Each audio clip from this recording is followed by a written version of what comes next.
welcome to those who are new.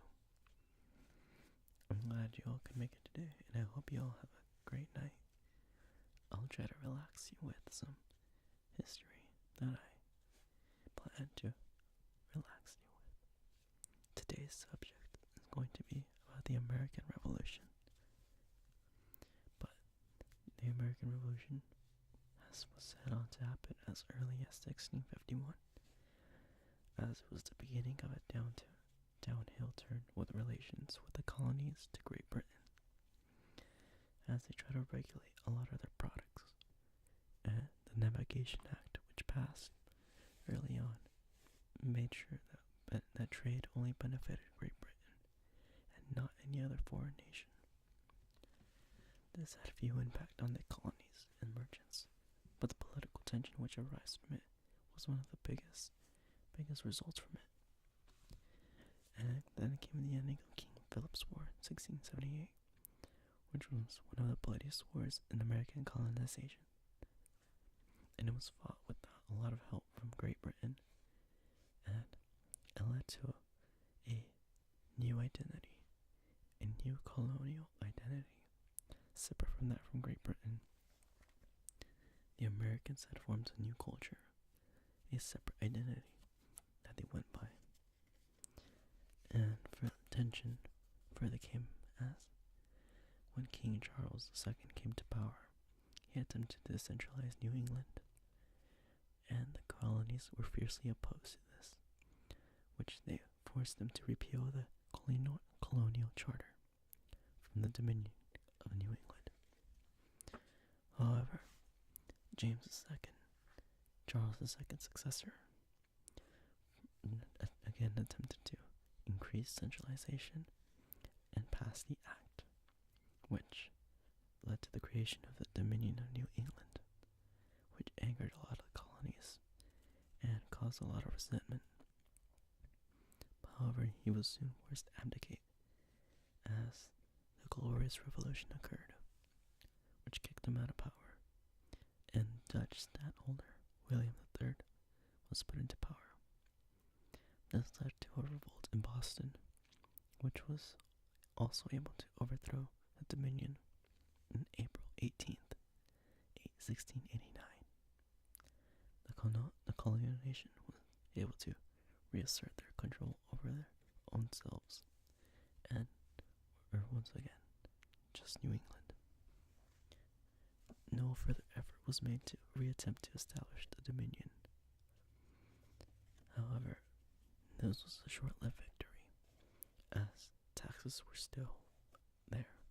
They still had a tax, and they soon kept passing more acts to regulate wool, hats, and molasses. The tax on molasses was the most devastating, as a lot of the colonies relied on this product to trade, but it harmed their economy, and smuggling, bribery, and intimidation became a common thing throughout, as their economy kept spiraling down. Not only that, but there was more tension as in the War of Austrian Succession, which the colonists captured a fort in France in 1748, but were forced to give it back.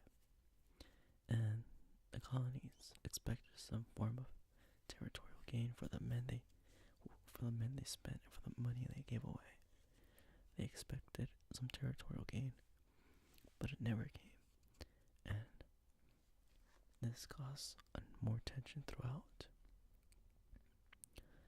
Many believe that the beginning of the American independence began after the 7 Years' War in 1763, and the French and Indian War, which knocked France out as a major power in North America.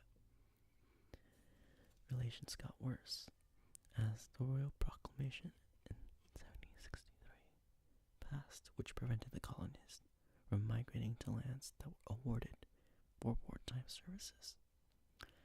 A lot of protests arose once more, and this led to 3 different treaties, which were to settle these disputes and open the land.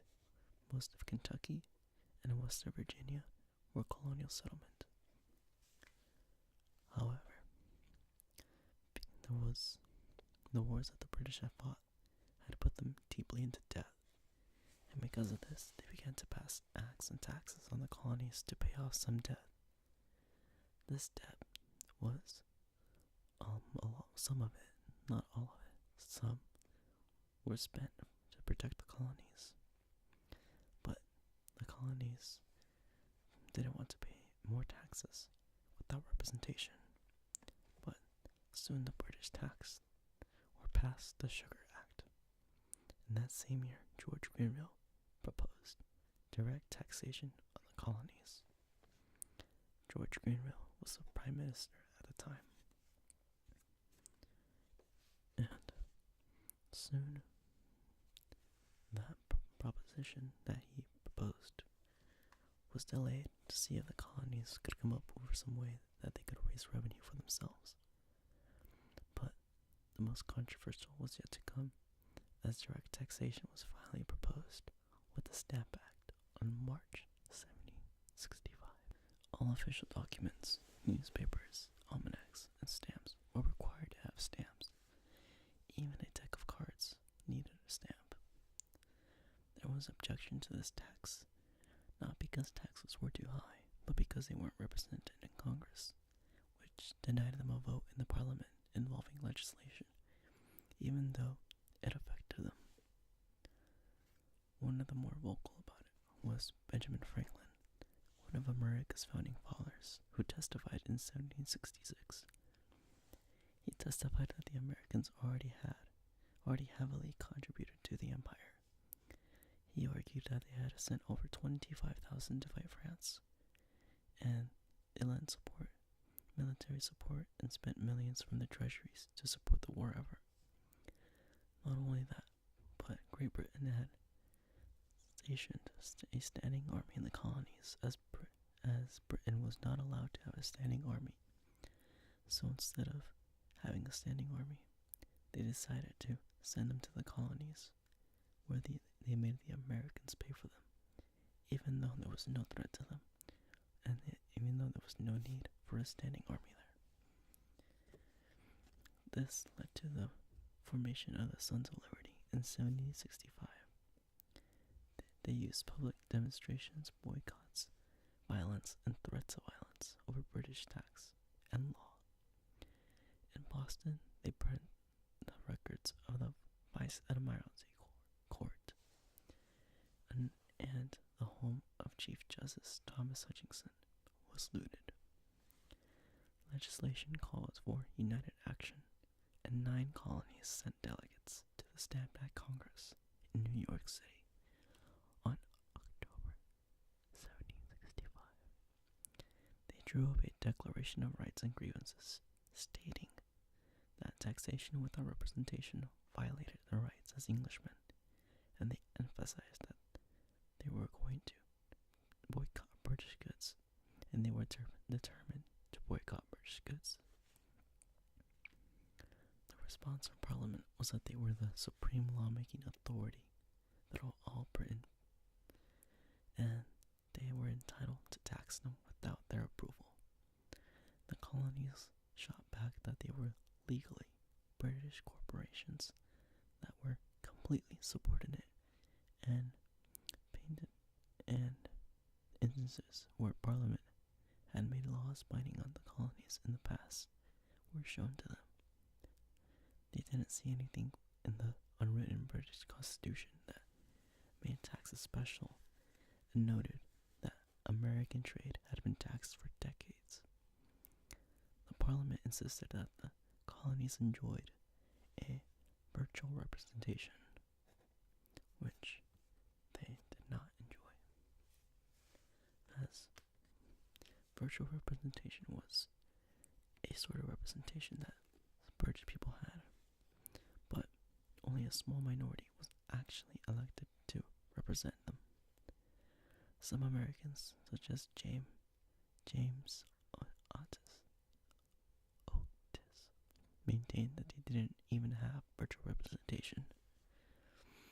The Rockingham came to power in July 1765, which was indecisive in the repeal of the Stamp Act, and persuasion from Benjamin Franklin led to its repeal, and in February 21, 1766, they repealed the Stamp Act, but they declared that they retained full power to make laws for the colonies in all cases involving them. Soon after, another controversial act passed, the Townshend Act, which would place duties on a number of essential goods: paper, glass, and tea. A board of customs in Boston was formed so they could regulate trade easier. They believed the Americans only resisted and objected to internal taxes and not external taxes. So the Townshend Act was passed, and again the Americans argued that they were attempting to raise revenue, not regulate trade, and they attempted to boycott British goods once again. But they weren't able to as effectively as last time, as Townshend goods were widely used and important in their lives. Later, in February 1768, the Assembly of Massachusetts formed and issued a circular letter to order colonies to coordinate resistance. But it was later dissolved, and a riot started in Boston, which broke out later that year in June 1768 over the seizure of a sloop, the Liberty, owned by John Hancock. For supposed smuggling, it was taken away from him. Custom officials were forced to flee, and the British forces had to deploy in Boston as a revolt broke out. But Boston tried to assemble a riot, but later dissolved by itself, and Great Britain reactivated the Treason Act of 1544, which called for subjects to face trials in England for treason. This was big, as it led to a revolt in Boston on March 5th, 1770, which would become a really, really big event soon, as tension ran really high in the new colonies, as 2,000 British soldiers occupied Boston of 16,000 colonists, and they tried to enforce British tax, which they failed, and the colonies rallied as they cried out, "No taxation without representation." Skirmishes became common, and earlier in February of that year, an officer, Ebenezer Richard, fired his gun into an angry mob, which killed an 11-year-old named Christopher Selder. The worst was yet to come, as on a bitter night, on March 5th, that night, a single soldier was guarding the king's money store, and the colonists soon arrived and began harassing him. This caused him to thrust his bayonet into the crowd, and he struck someone, but this only angered the crowd even more, as he began to throw snow, ice, and stones at him. A bell rung and more colonies joined, and he was eventually forced to fall back and call for reinforcements. Captain Thomas Preston and some other soldiers arrived, but it kept escalating, and according to someone in the crowd, someone supposedly said the word fire, which caused one soldier to shoot, and the rest followed suit and shot into the crowd. This was the Boston Massacre, and it led to a huge increase in anti-British propaganda, which spread like a wildfire. And Paul Revere was a big, big person who spread a lot of anti-British propaganda throughout the lands. And this was further incentive for the colonies to actually further rebel and to fight Britain more than they already were. Preston, the captain that was there, worded it pretty well when he said, "None of them," and I quote, "none of them was a hero. The victims were troublemakers who got more than they deserved. The soldiers were professionals who should have been who shouldn't have panicked. The whole thing shouldn't have even happened. End quote. Tensions further rose as in 1772, American patriots burned a British warship in 1773. Another committee formed, full of 7,000 to 8,000 patriots. They became the first American resistance, and leaders arose from there, such as Patrick Henry and Thomas Jefferson. Both served in the army as well. Thomas Jefferson as an ambassador. Later, Benjamin Franklin leaked letters from the British government that showed that the colonies were not to be treated as normal British citizens and were not to enjoy any British liberties. Parliament now passed the Tea Act, which was supposed to affect the East India Companies from selling more than them as Dutch tea grew in popularity. But this hurt the colonies as well, as the tea that they taxed was more expensive than that of the Dutch. So it grew in popularity and led to the Boston Tea Party on December 16th, 1775. That night, a large group of men from the Sons of Liberty, many of them were dressed in Native American garb, boarded dock ships and dumped 342 chests of tea into the sea. According to George Hawke, I quote, "We were surrounded by British armed ships, but no attempt was made to resist us." End quote. Relations worsened as the British passed what came to be known as the Intolerable Acts. 1. Town meetings were to be restricted. 2. British soldiers were to be tried in Great Britain. 3. They were going to close the Boston port and would not reopen it until recompensated for the loss of tea and the loss of money. 4. They were forced to quarter troops into their homes without their consent. Some patriots hated this and issued the Suffolk Resolve, which formed the first provincial congress, which began training militia, and Massachusetts was declared in a state of rebellion. On 19 April 1775, the Battle of Lexington broke out. It was a battle which the British won, but with heavy losses. They suffered 1,000 dead to 6,000 soldiers in the garrison, compared to the Americans who only lost half of that. This battle was a shot heard around the world. American forces led by Benedict Arnold and Richard Montgomery tried to invade Canada, but they failed. In March 1776, the Continental Army formed. They fought the British, too, as they tried to evacuate Boston. George Washington led them as their commander. The British were soon on the defensive, as the Battle of Bunker Hill was a defeat for them. They had underestimated their opponents, and finally, the states made their own state constitutions, and soon the Declaration of Independence was drafted, mostly by Thomas Jefferson, and it was unanimously adopted by the Congress. And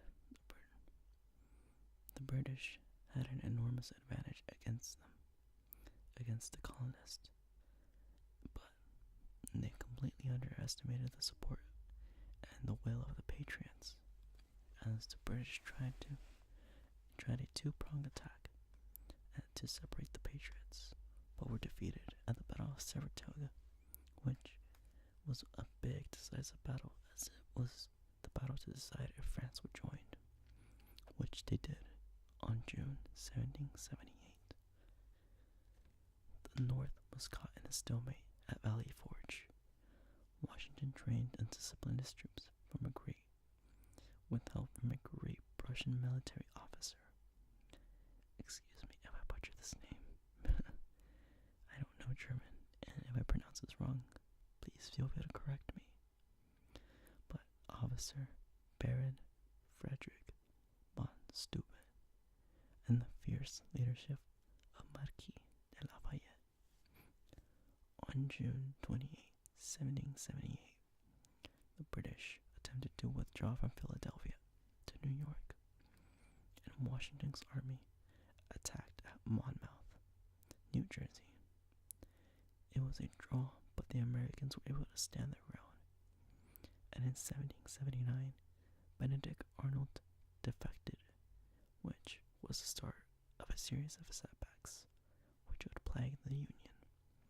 As mutinies occurred in the army, and the British occupied Georgia and captured Charleston, South Carolina.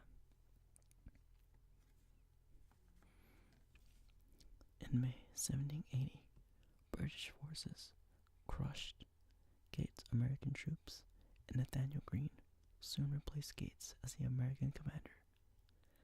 However, not all was going bad, as the Spanish joined the Americans in 1779 and soon the Dutch in 1780. The French and American army made a joint attack on Yorktown as the two armies united in New York City on 1781. They blockaded Yorktown with help from the Spanish and French Navy. The French-American army bombarded the British, and two columns were sent to attack the remaining British. One led by William Palatine Suckenberg. I don't know how to pronounce that. I'm so sorry. And the American column led by Alexander Hamilton. The entire British army was captured, and they were forced to surrender. The Americans entered negotiations in 1783, which they discovered the French only supported independence and no territorial gains. The U.S. obtained all of the land east of the Mississippi, south of Canada, and north of Florida, and it also gained fishing rights in Canada. This new American nation was now allowed to trade with anyone. This victory against the British revealed their weakness, as the British had no allies. This win also resulted in a crisis, with the French becoming now nearly bankrupt, and the British were shown that they were not the strongest and they could be defeated. But these are all topics which I will cover at a different video. This was only from 1651 to 1783. I will continue to make videos on